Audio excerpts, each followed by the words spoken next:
Rousseau é considerado um pensador dissidente do iluminismo porque, enquanto naquele contexto havia uma grande exaltação da ciência como reguladora, normatizadora e que proporcionaria as ferramentas importantes e necessárias para o domínio do mundo natural, Rousseau chamou a atenção para o fato de que se estava trocando, para usar um termo muito contemporâneo, 6 por meia dúzia. Se estava tirando a religião e colocando a ciência no lugar de definidora de como se deve viver, de como se deve pensar, de como se deve lidar com todas as questões da existência. Nesse caminho de dissidência em relação a outros pensadores iluministas, Rousseau também é considerado precursor do movimento romântico. Pois é, neste vídeo vamos tratar das ideias políticas que o Rousseau defendeu, mas saiba que ele também desenvolveu ideias na área da pedagogia. Vamos abordar esses aspectos em vídeos posteriores. Para focar na parte política do pensamento de Rousseau, é importante identificá-lo, ou melhor, inseri-lo no conjunto dos pensadores contratualistas. Lembrando, você que está fazendo o curso nesse canal, já tem o primeiro pensador contratualista na lista, que é o Thomas Hobbes. Então, Rousseau, ele aparece no conjunto desses pensadores por também defender que a vida em sociedade está regulada por um contrato social para impedir que, devido à disputa por propriedade, os indivíduos se matassem. Exatamente. O pensamento de Rousseau, o pensamento político de Rousseau, tem que considerar a ideia dele de contrato social, uma ideia fundamental, inclusive para a compreensão da democracia contemporânea, que é a vontade geral, a soberania e tudo isso tendo como ponto de partida a propriedade privada. Movido pela tentativa de responder a uma pergunta que é crucial: qual é a origem de todos os males ou qual é a origem da desigualdade, Rousseau identificou na propriedade aquele que seria o ponto zero de todas as mazelas. Numa passagem clássica que você provavelmente já leu em algum lugar, seja em alguma postagem em grupos ou em redes sociais, passando por questões de vestibulares os mais diversos e em praticamente todos os livros didáticos, aquela passagem famosa do texto dele, A Origem da Desigualdade, o tratado sobre a origem da desigualdade entre os homens, em que o indivíduo vem e passa a primeira cerca, algo mais ou menos assim. O primeiro indivíduo que passou a primeira cerca, ele foi o fundador da sociedade civil. Todos os outros que assistiram aquilo ali, eles, atônitos provavelmente, eles nada fizeram. Por que os mais fortes, por que os mais inteligentes, por que os mais sábios nada fizeram? Pergunta importante. O próprio Rousseau responde: porque foram os mais sábios, os mais fortes, os mais inteligentes, os mais ardilosos que passaram a primeira cerca. Então, a partir do advento da propriedade privada, iniciava-se a jornada na direção de conflitos praticamente infindáveis. Dessa perspectiva da fundação da sociedade civil, nós também temos que lembrar do Rousseau como sendo um pensador que traz uma perspectiva de estado de natureza. Lembrando que, ao pensar o estado de natureza no conjunto dos pensadores contratualistas, é importante identificar as diferenças que cada pensador apresentou no que se refere a como viveríamos nesse estado natural. Para o Rousseau, o estado natural, o estado de natureza se caracterizava por uma sociedade em que todo mundo era igual, tranquilo, sem aperreios, marcada pela harmonia, e esta harmonia foi quebrada a partir do momento que alguém passou a primeira cerca. Diferente de Thomas Hobbes, para quem o estado de natureza era o estado do perigo, da morte iminente, a insegurança, o medo, tudo isso compunha o estado de natureza, segundo o Hobbes. Ele apresentou, ele definiu, ele defendeu o que era. No caso do Rousseau, não. No caso do Rousseau, o estado de natureza era um estado caracterizado pela harmonia. Estava todo mundo tranquilo. Imagine uma cena bem idílica e que não é descrita dessa maneira, mas imagine todo mundo feliz numa beira da praia, vivendo de boas até o momento que alguém veio e disse: esse pedaço de terra é meu. Pronto. Ao invés de todo mundo se juntar, e sentar-lhe a mão no cara que passou a primeira cerca nos cantos, cada um entendeu, vai se saber por quê, que deveria passar uma cerca também. A partir daí, do conflito pela definição e manutenção das propriedades, surge a necessidade do Estado, a necessidade de uma instituição que regulasse as propriedades para assim impedir que os conflitos se tornassem ainda maiores, colocando em risco, e agora de maneira bem exagerada, colocassem em risco a própria existência do ser humano. Mas é importante pensar via conceitos, então o contrato social, na perspectiva do Rousseau, se refere a um acordo de vontades com a finalidade de produzir efeitos jurídicos. Então, o contrato social seria oriundo, na perspectiva do Rousseau, de uma necessidade de estabelecer efeitos jurídicos para a regulação das vidas a partir também da busca por impedir os conflitos esses movidos por causa da propriedade. O objetivo do contrato social era criar o Estado e a própria sociedade civil. Então, a maneira como se vivia antes da fundação, ou melhor, da criação da propriedade privada e da fundação do Estado, essa forma de viver anterior a essas criações era harmônica. O desestabilizador da harmonia foi a propriedade privada, grande desestabilizadora. Como os indivíduos começaram a brigar entre si pela manutenção da propriedade e pela própria definição dos limites de propriedade, além da ganância por ter cada vez mais terras em comparação com as outras pessoas, é que, na perspectiva do Rousseau, essas vontades individuais, elas vão criar o Estado e a sociedade civil a partir do instrumento que é o contrato social. O contrato social, então, nas ideias de Rousseau, é fundamental no que se refere à divisão entre a vida no estado de natureza e a vida no estado civil. É aí que, na perspectiva do Rousseau, ele afirma que, logo no início do contrato social, que nós somos livres e estamos cercados por grilhões em todas as nossas instâncias da vida. Estamos cercados por grilhões em toda a nossa vida. Por que ele diz isso? Porque, na perspectiva do Rousseau, nós abrimos mão da nossa liberdade natural e nos entregamos a uma outra prisão. Nós nos entregamos a uma outra prisão que, por sua vez, nos permite viver numa efetiva liberdade, porque nós temos um contrato que regula o nosso existir. Então, a nossa liberdade civil, na perspectiva do Rousseau, é essa liberdade regulada. Se todo mundo faz tudo que está estabelecido na lei, então todo mundo é livre, porque você não vai ter a possibilidade ou o perigo de você ter indivíduos que atuarão de maneira a prejudicar a vida de outras pessoas. Mas isso é tudo no âmbito da teoria. Na prática, o negócio funcionou de uma maneira diferente e funciona de uma maneira diferente até hoje. Quando Rousseau trata desse contrato social, ele também expõe um elemento fundamental no que se refere à regulação da vida em sociedade, que é a vontade geral. O conceito de vontade geral é muito importante, inclusive, para a gente compreender fundamentos da democracia liberal burguesa que regula a nossa existência. A vontade geral, na perspectiva de Rousseau, refere-se à soma das vontades particulares quando os interesses individuais eles são extirpados. Então, a vontade geral, ela se refere às vontades particulares, quando essas vontades particulares deixam de lado a satisfação de suas próprias necessidades. Ou seja, os indivíduos, na perspectiva do Rousseau, eles abririam mão dos interesses individuais, certo? Aquilo que o indivíduo acredita que é bom para ele, independente de prejudicar outra pessoa, e ele vai começar a pensar a partir do que seria bom para o geral.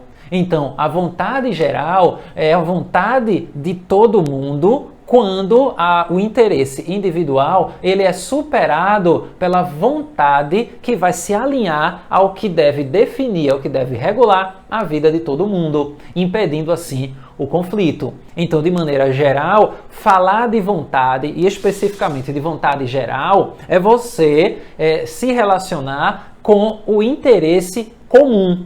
O interesse comum cria a vontade geral, sendo a vontade geral a soma das vontades particulares quando nós abandonamos os nossos interesses egoístas, os nossos interesses individuais. A partir daí, a vontade geral, ela se exerce por meio de quê? Por meio da soberania. Então, o que é que isso leva a gente a concluir? Veja que raciocínio primoroso do Rousseau. Se a soberania é o exercício da vontade geral e a vontade geral é a soma das vontades particulares a partir da superação dos interesses individuais, então quer dizer que Rousseau está falando do povo. Quem exerce a vontade geral é o povo. Qual a conclusão? O povo é soberano. Logo, tudo que seja colocado em funcionamento na regulação da vida em sociedade, se não passou pelo crivo do povo, se o povo não decidiu, o povo entendendo essas vontades particulares que superaram os interesses individuais, se o povo não participou disso aí, então não é algo que seja legítimo. A legitimidade, na ideia de Rousseau, a legitimidade está ligada diretamente à soberania do povo. Qual uma outra conclusão que se chega a partir daí? Se a vontade do povo é soberana e uma lei ela é colocada em funcionamento sem que o povo tenha sido consultado para decidir se queria ou não aquela lei, e para além dessa consulta, o povo deveria ter acesso ao conhecimento sobre o que é que está fundamentando aquela lei, então a lei é ilegítima. Veja o potencial subversivo da ideia de Rousseau.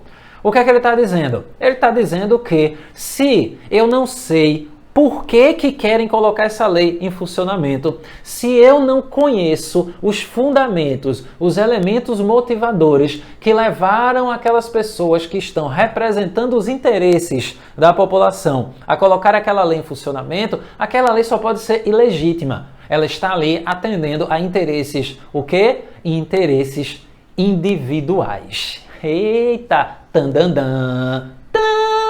Mais uma vez, o barulhinho do eita, é mesmo, ó?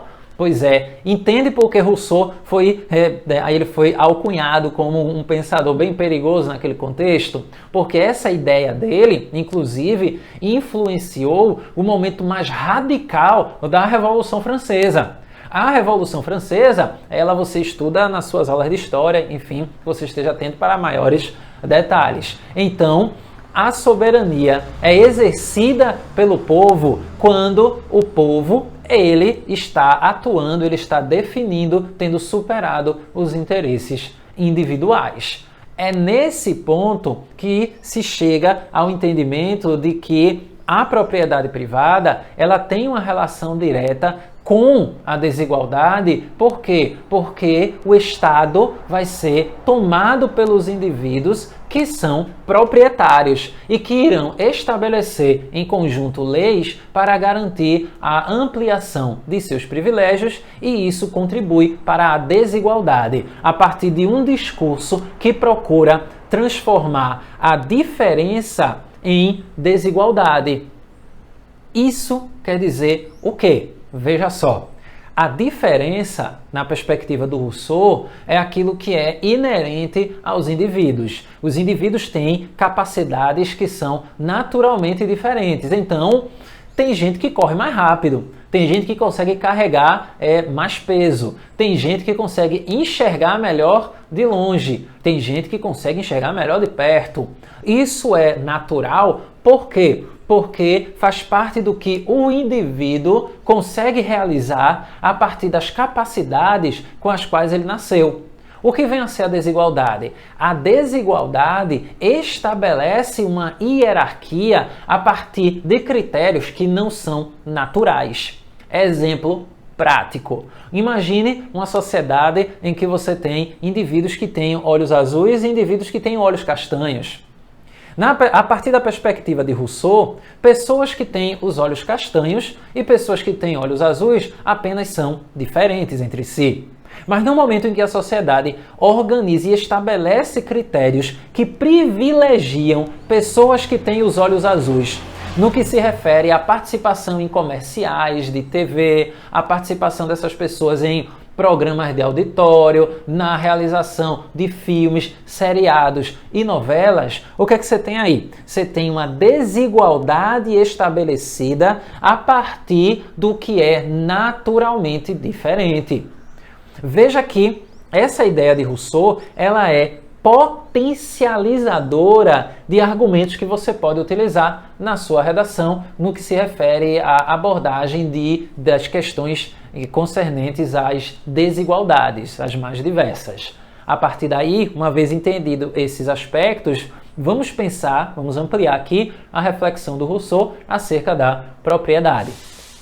Para Rousseau, a propriedade é a raiz de todos os males. Logo, pensar em propriedade na ideia de Rousseau é entender que ele era contrário à propriedade privada. Por quê? Porque a propriedade privada, qual é o lance do Rousseau? Não é que ele queria que ninguém tivesse nada, não é isso. É porque as pessoas estavam ocupando terras para além do necessário e para além do que elas poderiam trabalhar nela.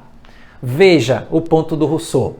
Sendo ele contrário à propriedade privada, entretanto, o que é que ele defendia? Ele defendia o que a gente pode chamar de uma democracia de pequenos produtores. Como assim uma democracia de pequenos produtores? Para ele, todo indivíduo deveria ocupar as terras a partir de algumas regras. 3, para ser mais específico. Primeiro, só se deve ocupar um terreno que está desocupado. Tipo, eu não vou ocupar um terreno aí que já tem alguém atuando nele. Segundo, só se deve ocupar uma terra dentro do que é necessário para a sua sobrevivência. E a posse da terra, tópico 3, e a posse da terra estaria ligada diretamente à capacidade do indivíduo de trabalhar nessa terra. Essa pausa foi só porque provavelmente você deve ter relacionado essa ideia com um negócio meio socialista ali e tal, não sei o que, lá. Veja, é Rousseau, pensador liberal. Pois é, entende por que Rousseau foi um pensador incendiário e foi classificado como o dissidente dos iluministas? Exatamente. Então, a ideia de Rousseau é de que o indivíduo ele tem direito à propriedade, sim, mas contanto que essa propriedade tenha sido oriunda de uma ocupação de um terreno que não tinha ninguém ali, que o indivíduo ocupasse apenas o que fosse necessário para ele sobreviver, e dentro do que é necessário para ele sobreviver, apenas aquilo que ele conseguisse trabalhar sobre. Então, só o indivíduo, ou melhor, só o trabalho realizado em uma determinada quantidade de terra que o indivíduo pudesse exercer é o que legitimaria a propriedade. Então, observe como as ideias de Rousseau, elas são efetivamente incendiárias, se aplicadas. Rousseau é esse pensador que, quando se vai comparar a vida que ele viveu, as ideias que ele escreveu e defendeu, há algumas contradições, até porque ele era proprietário de terra e por aí vai. Mas essas contradições, elas só instigam a gente a querer saber mais da vida dos caras e das ideias que eles desenvolveram. Para as provas por aí, para o Exame Nacional do Ensino Médio, esses elementos que eu listei aqui, que se referem às ideias políticas de Rousseau e às reflexões que ele desenvolveu sobre a propriedade, já está de bom tamanho, já dá para você desenrolar. Gostou do vídeo? Se você gostou desse vídeo e é o seu primeiro vídeo nesse canal, inscreva-se, me ajude a espalhar a palavra neste curso gratuito para estudantes que têm acesso à internet no país inteiro. Tem uma ficha também gratuita com questões para você resolver. Me siga nas redes sociais, no Instagram, @salvianofeitosa. Se você tem dúvidas referentes ao material que está disponível na descrição desse vídeo, aproveite e se inscreva no grupo Tira Dúvidas que eu mantenho no Telegram. A descrição também está nesse vídeo. E o mais importante de tudo, experimente pensar.